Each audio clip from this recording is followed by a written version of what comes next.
अध्याय 3। लियाना का दृष्टिकोण। बधाई हो मिस लियाना, आप 5 सप्ताह की गर्भवती हैं। जब मैंने साफ साफ छपी सच्चाई देखी तो मुझे लगा जैसे मेरी दुनिया बिखर गई हो। रिपोर्ट मेरे हाथ में कांप रही थी। शब्द स्पष्ट थे, सच्चाई उससे भी कहीं अधिक स्पष्ट थी। 5 सप्ताह, ठीक 5 सप्ताह हो गए उस रात को जब वह मेरे कमरे में आया था।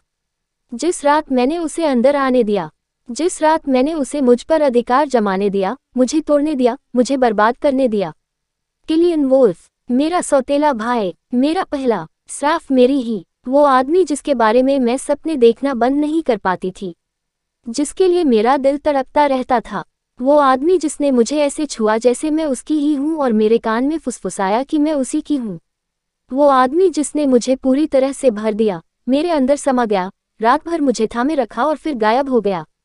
और अब वह मेरे भीतर कुछ छोड़ गया था। उसका एक हिस्सा, जीविका, बढ़ रहा है। डॉक्टर के क्लिनिक से बाहर कदम रखते ही मेरे घुटने कांपने लगे। मेरा शरीर डर के मारे नहीं कांप रहा था, बल्कि इसलिए कांप रहा था क्योंकि मुझे अब भी उसका एहसास हो रहा था। उसके मुंह से निकला मेरा नाम जब वह चरम सुख तक पहुंचा था। उसने मुझे बेहद खूबसूरत तरीके से तोड़ दिया था, और अब वह मेरे लिए एक ऐसा राज छोड़ गया था जिसे मैं ज्यादा देर तक छुपा नहीं सकती थी। मैं अपनी सौतेली माँ को क्या बताऊंगी, अपने पिता को क्या बताऊंगी कि मैं उनके सौतेले बेटे से गर्भवती हूँ, कि मैं उनके लिंग के मेरे अंदर घुसने के एहसास के बारे में सोचना बंद नहीं कर पा रही हूँ, मानो मैं कोई जुनून हूँ जिसे वह छोड़ना नहीं चाहते। मैंने रिपोर्ट को अपने हाथों में कसकर पकड़ रखा था। मैंने उसे अपने सीने से इस तरह दबा रखा था मानो मैं अपने दिल को सिर्फ कागज के एक टुकड़े से थामे रख सकूं। मैं तुरंत घर नहीं गई। मुझे समय चाहिए था, मुझे एकांत चाहिए था, मुझे कुछ देर और खुद से झूठ बोलने की जरूरत थी। लेकिन अंत में मैं घर वापस चली गई, और तभी सब कुछ फिर से बिखर गया। जैसे ही मैंने दरवाजा खोला, मुझे हंसी सुनाई दी, खुश और बेफिक्र हंसी, मेरी सौतेली माँ की हंसी, मेरे पिता की गहरी ठहाका, एक और महिला की आवाज़ जिसे मैं पहचान नहीं पाई, फिर एक ऐसी आवाज़ जिसने मेरे खून को जमा दिया, किलियन। मैं घर के अंदर और गहराई में गया और तभी मैंने उन्हें देखा। किलियन एक खूबसूरत महिला के बगल में बैठा था। उसका हाथ हल्के से उसकी पीठ पर टिका हुआ था। वो एकदम परफेक्ट लग रही थी, बेहद शालीन, ऐसी महिला जिससे उसके जैसा कोई व्यक्ति शादी करना चाहेगा। उसकी अंगूठी इतनी चमक रही थी कि उसे देखकर मेरे पेट में गुदगुदी होने लगी। मेरी सौतेली माँ अपने बेटे के लिए बेहद खुश और उत्साहित थी, जबकि मेरे पिता गर्व महसूस कर रहे थे। और मैं वहीं खड़ा रहा, गर्भवती, अकेली और बिन बुलाए मेहमान। लियाना, माँ ने कहा। वो ऐसे मुस्कुराई जैसे यह उसके जीवन का सबसे अच्छा दिन हो। तुम बिल्कुल सही समय पर आई हो। हमारे पास बहुत ही खुशखबरी है। मैं बोल नहीं सका। मेरी निगाहें पूरी तरह से किलियन पर टिकी हुई थी। वो जरा भी नहीं हिचका, उसने पलक भी नहीं झपकाई। उसने ऐसा दिखाया मानो वह मुझे जानता ही न हो। किलियन की शादी हो रही है, माँ ने कहा। उनकी आवाज़ बहुत ही खुशमिजाज थी। सिंथिया से, क्या वो खूबसूरत नहीं है? मेरा गला जलने लगा और मेरा दिल टुकड़ों में बिखर गया। मैं चीखना चाहता था, लेकिन मैं हिल नहीं पा रही थी। मैं बस उसे देखती रह गई। मेरा दिल जोर जोर से धड़क रहा था। वह शादी कर रहा था। वाह, बस वाह। उसने फोन नहीं किया, एक बार भी नहीं, उस रात के बाद नहीं, मुझे बर्बाद करने के बाद भी नहीं। मैंने इंतजार किया, हर रात मैंने एक संदेश का इंतजार किया, एक कॉल का, एक दस्तक का, किसी भी चीज का, लेकिन मुझे कुछ नहीं मिला। अब मैं उसके बच्चे की माँ बनने वाली थी और वह किसी और से शादी कर रहा था। मैं न तो हंस सका और न ही रो सका। मैं बस अविश्वास से उसे देखता रहा। सिंथिया मेरी तरफ मुड़ी और फिर मीठी मुस्कान दी। क्या तुम लियाना हो? उसने पूछा, और मैंने सिर हिलाकर हाँ कहा। तुम बहुत प्यारी हो। मैंने चेहरे पर जबरदस्ती मुस्कान ला दी। उसे पता नहीं था, उसे नहीं पता था कि महज 5 हफ्ते पहले वह मुट्ठी बांधकर मेरा नाम लेकर आहें भर रहा था। उसे नहीं पता था कि वह मेरी जांघों के बीच गहराई तक समाया हुआ था और मेरी जकड़न के बारे में सिसक रहा था। उसे नहीं पता था कि उसका वीर्य बार बार मेरे अंदर बहता रहा, जब तक कि कुछ भी बाकी नहीं बचा।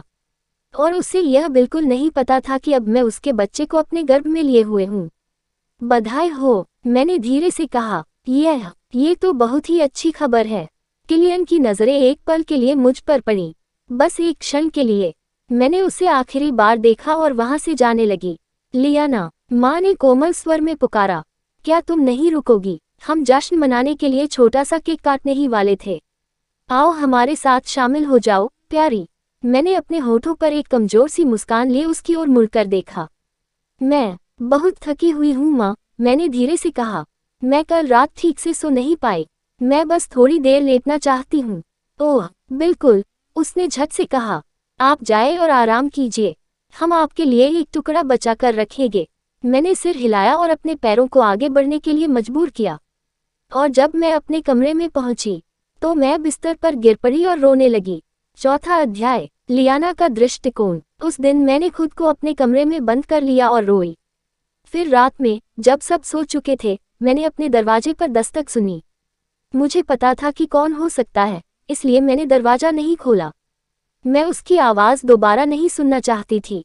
मैं उस आदमी को नहीं देखना चाहती थी जिसने मुझसे कुछ भी वादा नहीं किया था, लेकिन फिर भी मुझे पूरी तरह से तोड़ दिया था। लियाना, उसने कहा। मैं चुप रहा। दरवाजा खोलें, निकल जाओ, मैंने गुस्से से कहा। मैं नहीं चाहती थी कि वह मेरी आवाज़ में छिपी पीड़ा को सुन पाए। मुझे तुम्हारी ज़रूरत है लियाना, प्लीज़, इससे पहले कि मैं अपना आपा खो दूं, उसने हताशा से कांपती आवाज़ में कहा। मैंने कहा, निकल जाओ, मैंने और जोर से चिल्लाया। कुछ देर तक मुझे उसकी आवाज़ सुनाई नहीं दी और मुझे लगा कि वह चला गया है। जब उसने मेरे दरवाजे का हैंडल घुमाया और दरवाजा खुला, तब मुझे एहसास हुआ कि वह गया नहीं था। किलियन, कृपया चले जाओ, मैंने कहा, बस चले जाओ। वह मेरे कमरे में दाखिल हुआ और सीधे मेरी तरफ बढ़ा। मैं बिस्तर से उठ खड़ी हुई और अपनी बची हुई सारी ताकत से उसे धक्का देकर दूर करने की कोशिश की, लेकिन वह मुझसे कहीं ज़्यादा ताकतवर था। मैंने फुसफुसाते हुए कहा, हिम्मत मत करना, और उसे फिर धक्का दिया। मेरे पास आने की हिम्मत मत करना। उसने मेरी कलाई पकड़ी और मुझे हल्के से अपनी ओर खींच लिया, फिर अपने होंठ मेरे होठों पर रख दिए। मैं हौंफने लगी। नहीं, नहीं, नहीं, मुझे ऐसा नहीं करना चाहिए। मैंने अपने हाथों से उसका विरोध किया, लेकिन जैसे जैसे उसने चुंबन गहरा किया, उसकी पकड़ मुझ पर और मजबूत होती गई। मुझे छोड़ने से पहले और अपना माथा मेरे माथे से लगाने से पहले मैंने उससे दूरी बना ली और गुस्से से उसकी ओर उंगलियां उठाईं। तुम्हारी मंगेतर है किलियन, मैं चिल्लाई। तुम्हारी हिम्मत कैसे हुई मुझे चूमने की? मैंने उसे दूर धकेल दिया। चले जाओ, मेरे कमरे से चले जाओ। वोल्टस से मज़ नहीं हुआ। इसके बजाय वह मेरे बिस्तर तक गया। उसने अपनी कमीज उतारी, फिर अपनी बेल्ट, फिर अपनी पैंट, जब तक कि केवल उसकी अंडरवियर ही नहीं रह गई। मैंने झट से मुंह फेर लिया। उसकी अंडरवियर के अंदर से उसका मोटापन देखकर मेरा दिल जोर से धड़कने लगा। मैंने अपने कपड़ों को कसकर पकड़ लिया। तुम ये क्या कर रहे हो? ये ठीक नहीं है। उसने कोई जवाब नहीं दिया। तुम्हारी सगाई हो गई है, तुम उसे यहाँ लाए हो। पापा और मम्मी ने तुम्हारी सगाई को आशीर्वाद दिया है। वो एकदम परफेक्ट है, वो खूबसूरत है। तुम ऐसा क्यों कर रहे हो? तुम अब भी मेरे पास क्यों आ रहे हो? क्या तुमने पिछली बार नहीं कहा था कि वो एक गलती थी? मैं उसकी तरफ देख भी नहीं पा रही थी। मेरा शरीर आनंद से कांप रहा था। मेरा दिमाग नहीं चिल्ला रहा था, लेकिन मेरा शरीर मेरा साथ नहीं दे रहा था। मैं अभी भी जवान हूँ। मैं 19 साल की हूँ किलियन। यह एक गलती थी, मैंने इसे स्वीकार कर लिया है। मैं आगे बढ़ने की कोशिश कर रही हूँ। मैं किसी से मिली हूँ, कोई ऐसा जिससे मुझे प्यार होने लगा है। वह गुर्राया और मुझे अपनी ओर खींच लिया। उसकी आंखों में मुझे क्रोध और आक्रोश साफ दिखाई दे रहा था। उसका जबड़ा कसकर भींचा हुआ था। तुम्हारा कभी कोई नहीं होगा, वह गुर्राया। क्या तुम मुझे सुन रही हो? तुम मेरी हो, तुम हमेशा मेरी रहोगी। मैंने उसका उपहास उड़ाते हुए उसे खुद से दूर धकेल दिया। तुम भ्रम में हो, तुम्हारी मंगेतर है और मैं आगे नहीं बढ़ पा रही। मुझसे और क्या चाहते हो? क्या मैंने तुम्हें सब कुछ नहीं दे दिया? मुझे अकेला क्यों नहीं छोड़ देते? उसने मुझे घूर कर देखा। उसकी निगाहों में अलग अलग भाव झलक रहे थे। फिर उसने मेरा हाथ पकड़ा और उसे जबरदस्ती अपने लिंग पर रख दिया। यही तुम मेरे साथ करते हो, कोई और नहीं, सिर्फ तुम। मैंने झटककर अपना हाथ छुड़ा लिया। ये काम तुम्हारी मंगेतर करे, मैं नहीं। यहाँ से चले जाओ। मैंने दरवाजे की ओर मुड़कर उसे खोलने की कोशिश की, लेकिन उसने मुझे पकड़ लिया और फिर बिस्तर पर फेंक दिया। इससे पहले कि मैं कुछ समझ पाती, वह मेरे ऊपर चढ़ गया। उसके चेहरे के भाव पहले से बिल्कुल अलग थे। मुझे उसकी आंखों में भूख, जुनून और अधिकार की भावना दिखाई दी। उसने मुझे जकड़ लिया और मेरे कपड़े फाड़ने लगा। मेरा दिल घबराहट और बेचैनी से धड़क रहा था। उसकी उंगलियां मेरी गीली जगह तक पहुंच गईं। वह रुका, देखा, सिर्फ मैं ही तुम्हारे साथ ऐसा कर सकता हूँ। तुम्हारा शरीर जानता है कि वह किसका है। बस करो, कृपया, मैंने सिसकते हुए कहा, लेकिन मेरा शरीर मेरा साथ नहीं दे रहा था।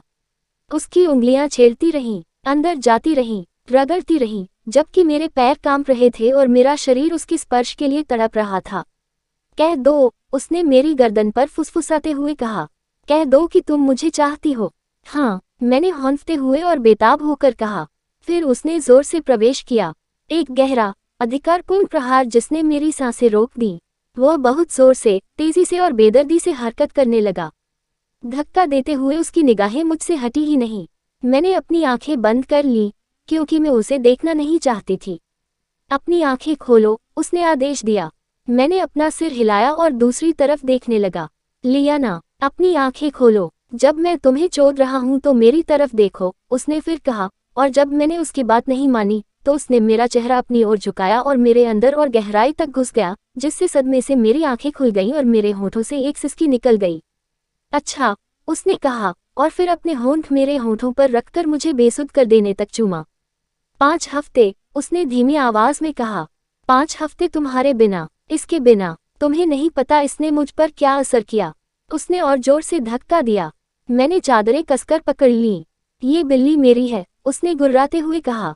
बोलो, ये तुम्हारा है, मैं सिसकते हुए बोली। मेरा नाम बताओ, किलियन, कृपया, किलियन। चरम सुख की अनुभूति एक तूफान की तरह मुझमें उमड़ पड़ी और मैं चीख पड़ी। मेरी योनि की दीवारें उसके चारों ओर जकड़ गईं। चुप रहो, उन्हें पता न चलने दो। उसने मेरे मुंह को अपने होठों से ढक लिया और मुझे जोर से चूमते हुए और भी गहराई तक प्रवेश किया। वो कराह उठा, उसने अपना नियंत्रण खो दिया और फिर से मेरे अंदर स्खलित हो गया। वो काफी देर तक अंदर ही रहा, जैसे चरम सुख का अनुभव कर रहा हो। फिर यह खत्म हो गया। वह मेरे ऊपर गिर पड़ा और फिर लुढ़क गया। उसने मुझे अपनी ओर खींचा और मेरे बालों को चूमा। तुम बहुत प्यारी हो, उसने मेरे बालों को सहलाते हुए और मेरी खुशबू को महसूस करते हुए कहा। उससे शादी मत करो, मैंने खुद से कहा, उसे गले लगाते हुए और उसकी नंगी छाती पर धीरे से चुंबन करते हुए। प्लीज, मेरे साथ रहो, मैं कुछ भी बन जाऊंगी। तुम्हारी छुपी हुई प्रेमिका, तुम्हारी दूसरी प्रेमिका, बस उससे शादी मत करो। वह चुप था। किलियन, मुझे तुम्हें कुछ बताना है। मैंने बच्चे के बारे में उसे बताने की इच्छा से कहना शुरू किया, लेकिन इससे पहले कि मैं कुछ बोल पाता, वह खड़ा हो गया और अपनी पैंट पहनने लगा। उसके सीने से पसीना टपक रहा था। किलियन, नहीं, उसने मेरी बात काटते हुए कहा। कुछ मत कहो, यह महत्वपूर्ण है, उन्होंने कहा। इस समय उससे शादी करने से ज्यादा महत्वपूर्ण कुछ भी नहीं है। क्यों? मैंने लड़खड़ाती आवाज में पूछा। उसने मेरी तरफ देखा। उसका चेहरा एकदम भावहीन और ठंडा था। जो कुछ अभी हुआ था, उसका कोई निशान नहीं था। मुझसे कारण मत पूछो, तुम्हें जवाब पसंद नहीं आएगा। और फिर वह दरवाजा पटकते हुए चला गया। मैं वहीं लेटी रही। मेरे पैर खुले हुए थे। मेरा शरीर इस्तेमाल किया गया। मेरा दिल टूट गया। मेरी आंखों से आंसू बहने लगे। उसने मेरा इस्तेमाल किया, फिर से। मैंने उसे ऐसा क्यों करने दिया? क्यों? आखिर क्यों? मैं खुद को घसीटते हुए बाथरूम तक ले गई और अपनी त्वचा को बुरी तरह से रगड़ रगड़ कर छील लिया, लेकिन मेरे पैरों के बीच का दर्द बना रहा। मैंने आईने में देखा। मेरी आंखें लाल थीं। मेरे हाथ कांप रहे थे। मैंने कांपती हुई हथेली अपने पेट पर रखी, उस कोमल उभार पर जो अभी दिखाई नहीं दे रहा था, लेकिन जल्द ही दिखाई देने लगेगा। उसका बच्चा। मुझे माफ कर दो, बेटा, मैंने फुसफुसाते हुए कहा। मेरी आवाज कांप रही थी। तुम्हारी माँ कितनी मूर्ख है। मेरी आंखों से और आंसू बहने लगे, लेकिन इस बार मैंने उन्हें पोंछ लिया। नहीं, मैं इसे बार बार होने नहीं देने वाला था। मैं उसे अपनी मर्जी से मेरा इस्तेमाल नहीं करने दूंगी। अगर मैं वहीं रहती तो मैं उसे मुझे फिर से बर्बाद करने देती। लेकिन अगर मैं चली जाऊं, अगर मैं गायब हो जाऊं, तो वह मुझे ढूंढ नहीं पाएगा।